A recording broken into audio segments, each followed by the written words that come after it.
My man discovered I was having an affair and disappeared without saying anything. Now I'm in tears, pleading, and everyone says I had it coming.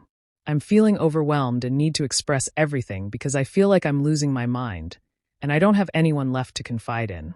This is lengthy, but I need to share it all. I'm a 28-year-old woman who cheated on my boyfriend, Dimitri, a 30-year-old man, after being together for 5 years. I thought I was just being friendly with Kai, a 29-year-old personal trainer at my gym. It was never meant to happen. It was just a foolish mistake during a tough time in our relationship. I work as a dental hygienist and have been at the same place for 4 years, building good relationships with my patients and living a stable life. Dimitri is a brilliant software engineer, the type who enjoys solving problems. We met through a dating app 5 years ago, and our first date was mini-golf, where he let me win but teased me about my poor skills with a charming smile. I fell for him hard. After a year, we moved in together and created a cozy life with Sunday farmers markets, Friday takeout, and cheesy horror movies, along with a cat named Schrödinger, which was his idea. He taught me chess, and I got him into hiking. We talked about having kids and looked at houses online late at night, just like a normal couple. However, the past year became challenging. His startup was acquired, and suddenly he was working 70-hour weeks, coming home late and leaving before I woke up. He often canceled our plans last minute, and I would find myself dining alone. I tried to communicate with him, but he would just say, "Just a few more months, babe. This is for our future." To fill my time, I started going to the gym more, which is where I met Kai. He wasn't even my type, too muscular, too smooth, and wore too much cologne. But he made an effort to remember little things about me, like my dislike for burpees and when I got my hair done. He always had jokes to lighten my mood, and I convinced myself it was just harmless flirting. I initially mentioned Dimitri frequently, but over time that changed. 2 months ago was our 5-year anniversary, and Dimitri promised he would leave work early. I made reservations at a fancy restaurant with a tasting menu and bought an expensive dress. But at 6 p.m., I received a text from him saying, "Project emergency. Rain check. Sorry, babe." I sat in that dress for an hour before changing into gym clothes. Kai noticed I looked upset and suggested we grab drinks as friends. For drinks in, I was venting about Dimitri. 5 drinks in, Kai's hand was on my knee. 6 drinks in, we were heading to his place in an Uber. I'll spare you the details, but it was quick and awkward, nothing like I had imagined. Right after, I felt sick, told him I had to leave, and he called me another Uber. When I got home, I threw up and passed out on the couch. I woke up at 6 a.m. to silence. Our apartment has thin walls, and I usually hear Dimitri's alarm and shower. But there was nothing. I checked the bedroom and found it empty. His gaming setup was gone, his closet cleared out, and even the coffee maker he bought us last Christmas was missing. I saw I had a text from Kai sent around 2 a.m. saying, "Last night was incredible. When can I see you again?" That's when I realized Dimitri must have seen it. He's meticulous about his phone and charges it in the same spot every night. Mine was on his nightstand instead. He must have seen it light up while I was passed out. I called him immediately, but the number was disconnected. I tried reaching his brother Anton, but it went straight to voicemail. Same with his best friend and his mom, who used to love me and even taught me her pierogi recipe. I drove to his office in my pajamas like a lunatic, but security stopped me, saying I was on a no-access list. The guard looked at me with pity and told me to leave. When I got home, I found an email from our property management company stating that Dimitri had terminated our lease effective in 30 days. He had already paid the penalty and removed my name from the account. Attached was a notice about my belongings and moving out procedures. He did all of this while I was passed out, methodically erasing me from his life. For 3 days, I called, texted, and emailed, but everything bounced back. It felt like he vanished. I know he didn't. He planned this perfectly with no drama, no confrontation, and no chance for me to explain or plead. I don't even know what I would say if he answered. Sorry I cheated because you worked too much? Sorry I ruined us for attention? Sorry I'm the person you clearly think I am? Kai kept texting, and when I finally replied that I had a boyfriend, he left me on red. I feel like I'm drowning while everyone watches from the shore. Update 1. 3 days later, some of you asked for an update, and I wish I had better news. The isolation is complete. My sister Bianca called me yesterday for the first time since this happened. I thought she might reach out to help, but she just said, I vouched for you when Dimitri's mom said you seemed like the type to get bored. I feel like an idiot. Bianca, I just need someone to tell me it's okay and that he's overreacting. Grow up. You messed around and found out. Don't call me. She hung up and blocked me too. I noticed mutual friends are gone. Instagram is a mess with 12 unfollows just yesterday. My best friend Shauna texted, asking to meet for coffee. I was relieved, thinking I'd have someone to talk to, but she showed up with a box of my stuff from her apartment and didn't even sit down. She said she couldn't do this because her boyfriend thinks I might influence her. Plus, what I did made it hard for her to look at me the same. Shauna, we've been friends since college. Work is unbearable. I work at a small dental practice with only 12 people, and somehow word got out. Maybe it was social media, or someone saw me crying in my car. Dr. Patterson hasn't said anything, but the other hygienists barely speak to me now, just professional necessities. The receptionist, who used to bring me donuts, now acts like I'm invisible. My hands shake during cleanings, and yesterday, I dropped an instrument, and a patient asked if I was okay. I almost broke down right there. I found out through LinkedIn that Dimitri transferred to his company's Austin office, and his profile says he started a new position. He must have had this whole transfer planned within 3 days. Or maybe he had been unhappy for a while, and I gave him the excuse he needed. No, that's nonsense, he loved me. I saw it in how he kissed my forehead every morning, how he texted me about sharks because he knew they made me laugh, and how he talked about our future kids. I ruined all of that for what? Kai won't even text me back now. I sent him a message explaining everything and apologizing for lying about being single. It was read at 11:47 p.m., but no response. So that's what I'm worth. Not even a sorry, things are complicated text from the man I ruined my life for. Dimitri's efficiency haunts me. No yelling, no drama. Just a clean break like cutting out a tumor. I keep thinking of him packing in the dark, folding his clothes carefully because he's particular about wrinkles, wrapping his monitors in the towels I bought him, taking the coffee maker, but leaving the mugs we picked out together. Were his hands shaking like mine? Was he crying or calm and relieved, like he'd been waiting for an excuse to leave? I'll never know, and that's the worst part. My apartment feels wrong, too quiet. I keep making coffee out of habit. His side of the bed stays untouched, and I think maybe if I don't mess it up, he'll come back. I know he won't. Dimitri doesn't do second chances. He told me once how his dad cheated on his mom when he was 12 and how he watched her forgive him, only to be cheated on again 2 years later. Once someone shows you who they are, he said, believe them the first time. I guess he's believing me now. Update 2. It's been a week since he left. The comments on my last post were harsh, and I deserve it. Some of you said I was playing the victim, and you're right. Others said Dimitri sounds cold for how he left, but he did exactly what he should have done. This week has been a masterclass in consequences. Let me paint the complete picture. On Monday, the property manager came for a routine inspection, but it was really just to document the apartment condition for when I move out. She took photos of everything, and even though she was professional, it felt cold, like she knew Dimitri's name might be off the lease, but his ghost is everywhere. The indent in his side of the couch, the empty hooks where his bike hung, and the bare spot where the coffee maker sat. On Tuesday, work fell apart. Dr. Patterson called me into his office and started with, "We've had some concerns about your performance lately." I knew what this was about. I told him I was dealing with personal issues, and he said, "See that it doesn't happen again. We're a small practice, and we can't afford to lose patients because of drama." Wednesday, I ran into Anton at Whole Foods.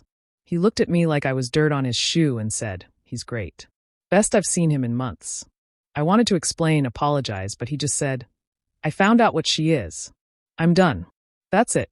No details, no drama."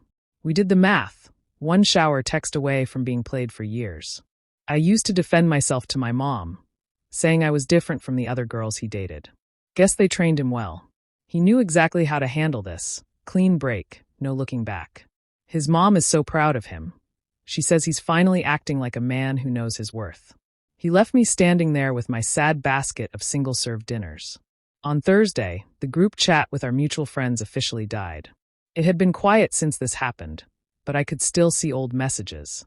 I opened it to find I could no longer send messages. They made a new one without me. On Friday, I had a breakdown at the gym, at a different location because I couldn't face seeing Kai. I was on the treadmill when their TV showed a tech conference in Austin. and I thought I saw Dimitri in the background of a crowd shot. I probably just imagined it, but I started crying right there. I speed-walked to my car, sat in the parking lot, and screamed. A concerned woman knocked on my window and asked if I was okay and if she should call someone. Who would she call? My ex-boyfriend, who executed a perfect ghost protocol. My sister, who thinks I'm pathetic. My friends, who've written me off. I told her I was fine, just having a moment. That's all I have now, moments. Moments of remembering Sunday mornings when Dimitri would make elaborate breakfasts, his concentration face while flipping pancakes, and how he'd bring me coffee in bed with just the right amount of cream. I traded that for some attention from a guy who probably tells all his clients they're special. Shauna posted Instagram stories last night from a gathering I would have been at. Everyone was there, and I swear I heard someone say, "So much better without the drama," before the camera moved. It could have been about anything, but it wasn't. The sick part is I still check Dimitri's LinkedIn obsessively. He updated his skills section yesterday, adding crisis management and strategic planning. His profile views must be off the charts. Successful, newly single software engineer in Austin. The DMs are probably already flooding in. Meanwhile, I'm stuck in an apartment I can't afford, in a job that barely tolerates me, completely alone with no friends, family support, boyfriend, or dignity. Even Kai ghosted me once he realized I was the kind of woman who cheats and lies about it. Someone asked why I didn't just break up with Dimitri if I was unhappy. Because I wasn't unhappy, I was bored. I was seeking attention. I was a selfish fool wanting the stability of Dimitri and the thrill of Kai. I wanted to feel desired without giving up love. Now I have neither. The apartment is so quiet I can hear my neighbors living their normal lives. Fighting over dishes, laughing at TV shows, having everyday interactions I took for granted. I sleep on the couch because the bed feels too big and eat cereal for dinner because cooking for one feels pathetic. Tomorrow marks 2 weeks since he left. 2 weeks since I woke up to find my life efficiently dismantled by a man who knew his worth and acted accordingly. I've written about 50 emails to his work address, but deleted them all. What would I even say? Sorry I cheated because you were busy building our future? Please forgive me for being the kind of woman your mom warned you about. He did the right thing. The comments saying he's cold or calculated are missing the point. He didn't do this to me. He did this for himself. Removed a cheater from his life with precision. I don't even get to be the victim in my own breakup story. He took that from me by being better at this than I ever expected. Update 3. It's been 3 weeks since D-Day, and I found out about the ring today. Dimitri was going to propose. He had it all planned out. The way I found out is so pathetic it's almost funny. My dental hygienist colleague Priya, who still talks to me occasionally, maybe out of guilt or pity, let it slip at lunch that her cousin works at Brilliant Earth downtown. Some guy came in last month, knew exactly what he wanted, even had the ring size, and then came back 3 weeks later to return it. Full refund, no questions asked. She remembered because he was so calm about it. Most returns involved tears or anger. He just said plans changed and left. I immediately knew when it happened, 3 weeks ago. I excused myself, locked myself in the bathroom, and dry heaved. He bought a ring, had my size, was planning to make us official, and I was busy with a personal trainer. But wait, it gets worse. I got home to a thick envelope in the mail with no return address, but recognized Dimitri's handwriting. Heart pounding, I opened it to find travel documents, plane tickets to Japan, hotel bookings, a whole itinerary for 2 weeks in Tokyo and Kyoto. The dates are next month, and they would have been our anniversary trip, all in my name now. There was a post-it note in his precise handwriting. Already paid for. Non-refundable. Didn't want them to go to waste. That was it. No screw you. No hope you choke. Just a practical redistribution of assets. I lost it. A complete breakdown on my kitchen floor, holding these papers for a dream trip I ruined. We talked about Japan for years and saved a Pinterest board of places to visit. He'd even been learning basic Japanese on Duolingo, and I used to tease him about his pronunciation. He was planning this while I was planning to cheat with another man. The worst part is he could have gotten refunds. Most of it was refundable with cancellation fees, but he probably spent $3,000 just to make a point. Or maybe he didn't even want to make a point. He was just so done with me that getting refunds would mean thinking about me longer than necessary. While I was crying over travel documents, my phone buzzed with an unknown number. Hey, is this the girl from Tommy's gym who was seeing Kai? This is Britt. I'm talking to him now and wanted to check. Are you two done? He said I was just a client who got clingy, but I'm not trying to deal with drama. I stared at that text for 20 minutes. Just a clingy client, that's how he's spinning it. Not even the fact that we hooked up once. I'm just some crazy client who imagined a connection. We're done, I replied. Good luck. She hearted the message, like I'd given her permission to date the man I destroyed my life for. Work is now unbearable. Dr. Patterson had another talk with me, saying revenue is down and patients are requesting other hygienists. He's documenting everything for an eventual firing that looks legitimate. I see it coming like a slow-motion car crash.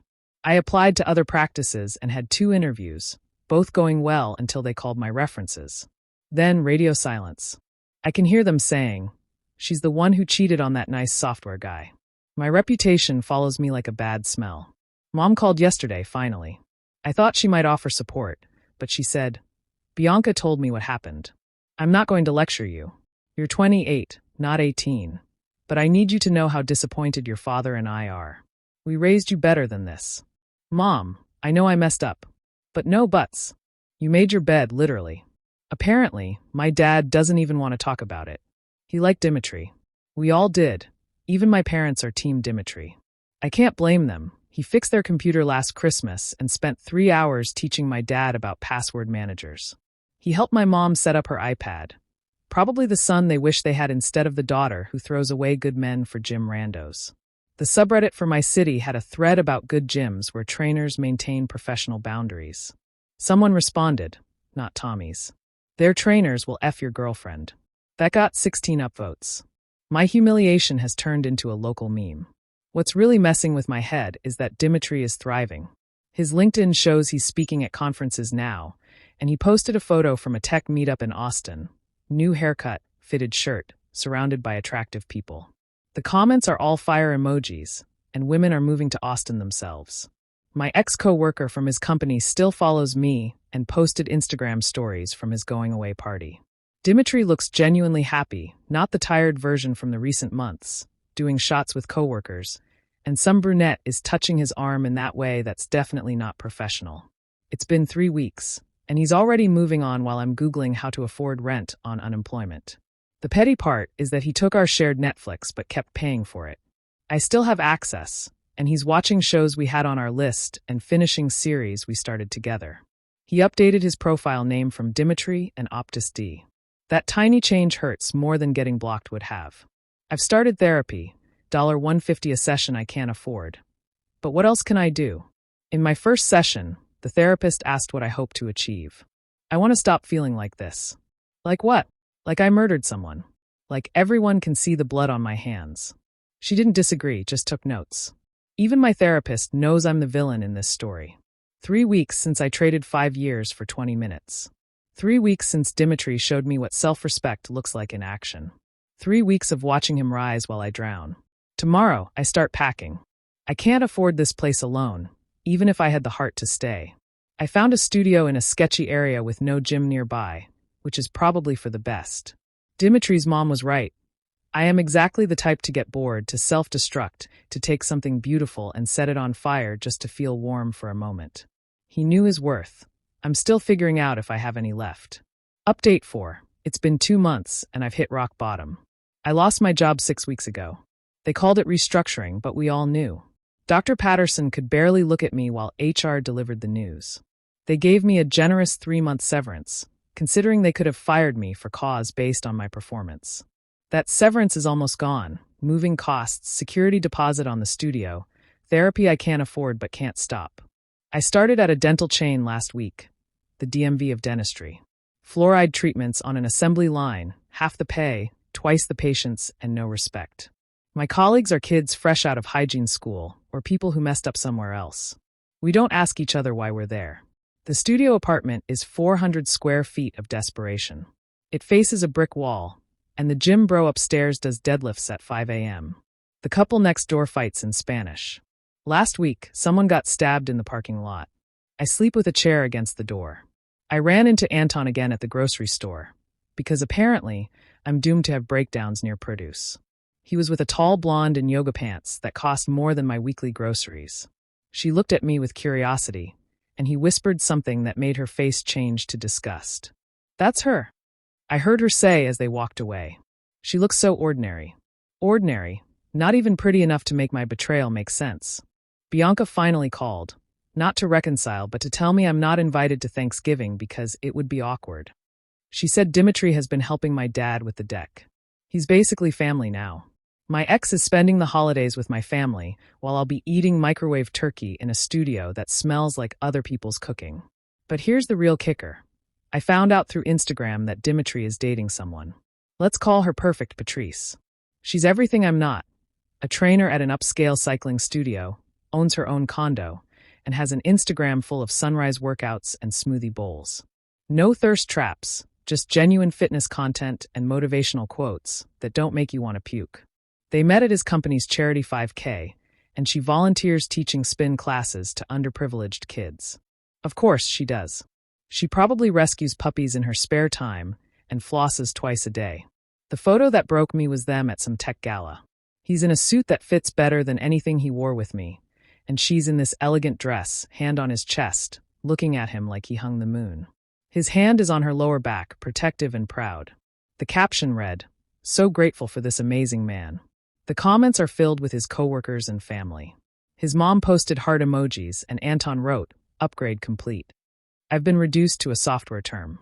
Patrice 2.0, better features, no bugs, won't F your personal trainer." Kai is still with that Brit girl. They're Instagram official, full of gym couple content and matching athleisure. She comments on all his posts with fire emojis. He never posted about me. I was never even a story, just a Wednesday night mistake. Therapy feels pointless. The therapist keeps trying to get me to focus on growth and rebuilding my sense of self. But what's self?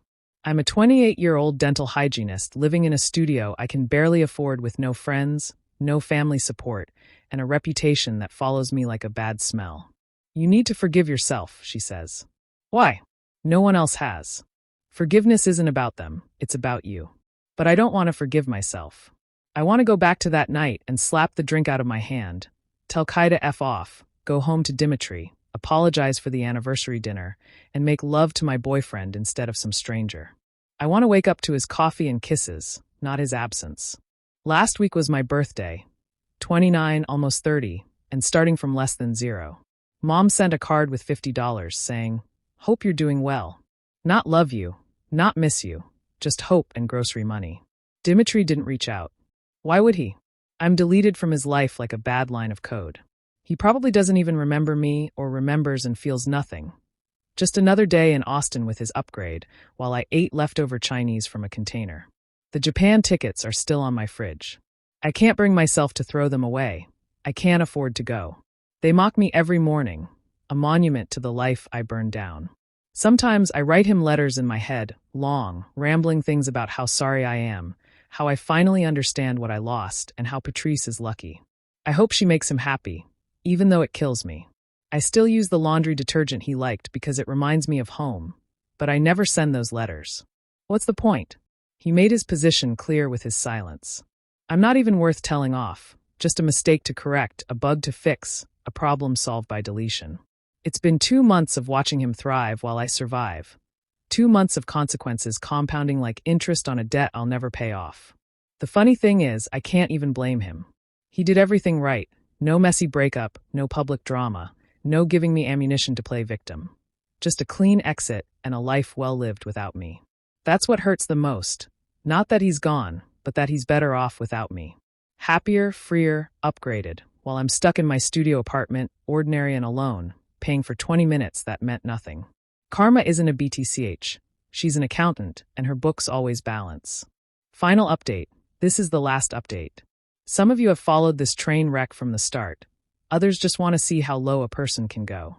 Rock bottom has a basement, it turns out.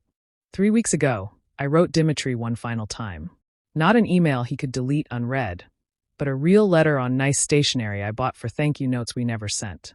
I mailed it to his Austin office. I didn't beg or make excuses. I told the truth. Dimitri, you'll probably throw this away unread, and that's okay. I need to write it anyway. I destroyed us not because you worked too much or paid too little attention, but because I was selfish and weak and took you for granted. You were building our future while I was tearing it down for attention that meant nothing. I don't want you back. I know that door is closed and locked, and you've thrown away the key. You should. You did everything right. I just wanted you to know that I understand now.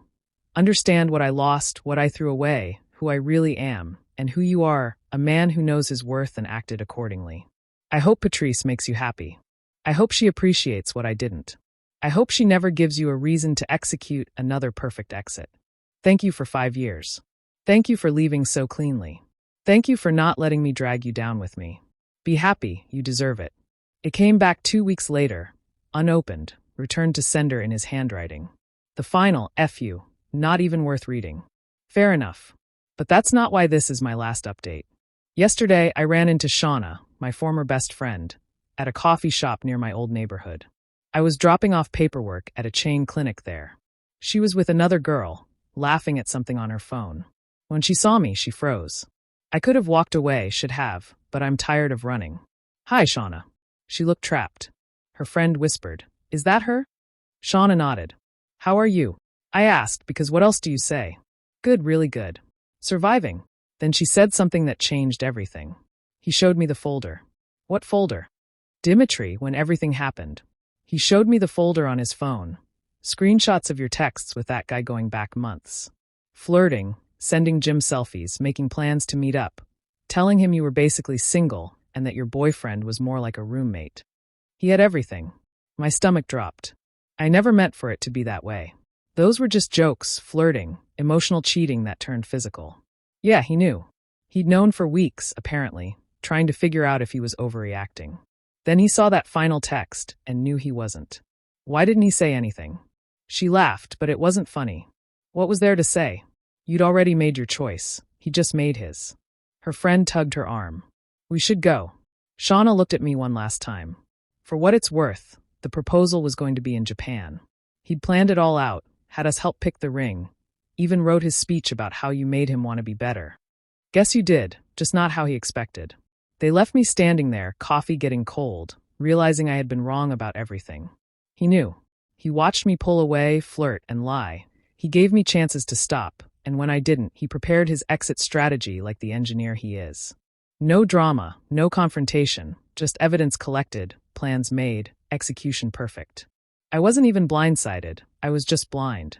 I went home to my studio and did the math, the texts, the basically single comment, the gym selfies, all true.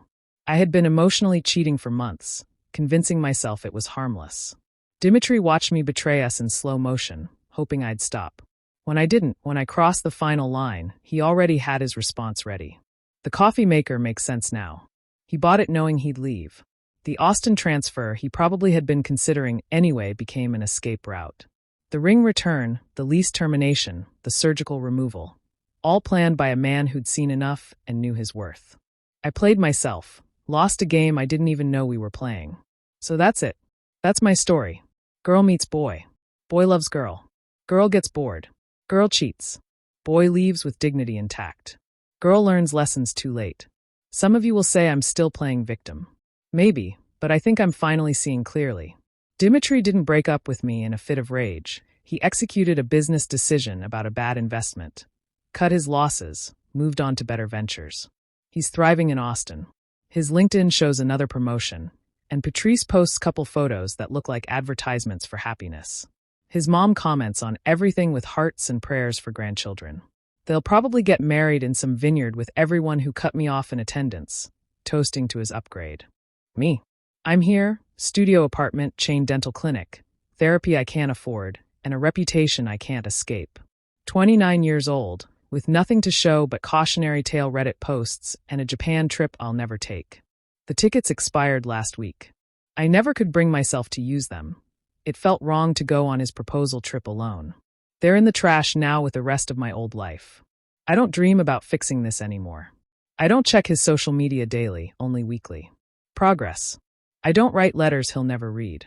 Just existing in the life I created with choices I made. Kai and Britt are engaged. I saw it on Instagram. A beach proposal with a photographer hiding in the dunes. Her fake surprise. Good for them. At least someone got a happy ending from this mess. My therapist says I need to stop defining myself by this mistake. But what else am I? Not Dimitri's girlfriend. Not a good daughter or sister. Not a respected professional. Just another cheater who learned too late that actions have consequences and some people know how to enforce them. Yesterday marked 6 months since he left. 6 months since I woke up to silence and consequences. I'm different now, harder, smaller, worn down to my essential self. Someone who ate everything and threw it away for nothing. But I'm done telling this story, done reliving it, done watching him rise while I sink. Some mistakes you pay for forever. This is mine. To everyone who followed along, learn from me. When you have someone who loves you, who's building a future with you, who brings you coffee and fixes your parents' computers and plans proposals in Japan, hold on to them. Don't get bored. Don't seek attention elsewhere. Don't tell yourself it's harmless, because someday you might wake up to silence, to efficiency, to a man who knows his worth and a life stripped clean of everything that mattered. And you'll have no one to blame but yourself. I'm signing off now, going to delete this account and stop picking at this wound. Time to figure out who I am without this story. Probably not much, but maybe that's what I deserve. To those who called me names, you were right. To those who showed sympathy, save it for someone who didn't choose this. To those in happy relationships, don't mess it up like I did. And to Dimitri, who will never read this, thank you for leaving exactly the way you did. No second chances to waste, no false hope to cling to, no dramatic ending to romanticize. Just consequences, clean and final. You were the best thing that ever happened to me. I was the worst thing that happened to you. At least you figured it out in time. Be happy with your upgrade. You earned it. I'll be here, living with what I earned too. Thank you so much for watching until the end. If you really like our videos, please don't forget to like, share, and subscribe. Have a great day.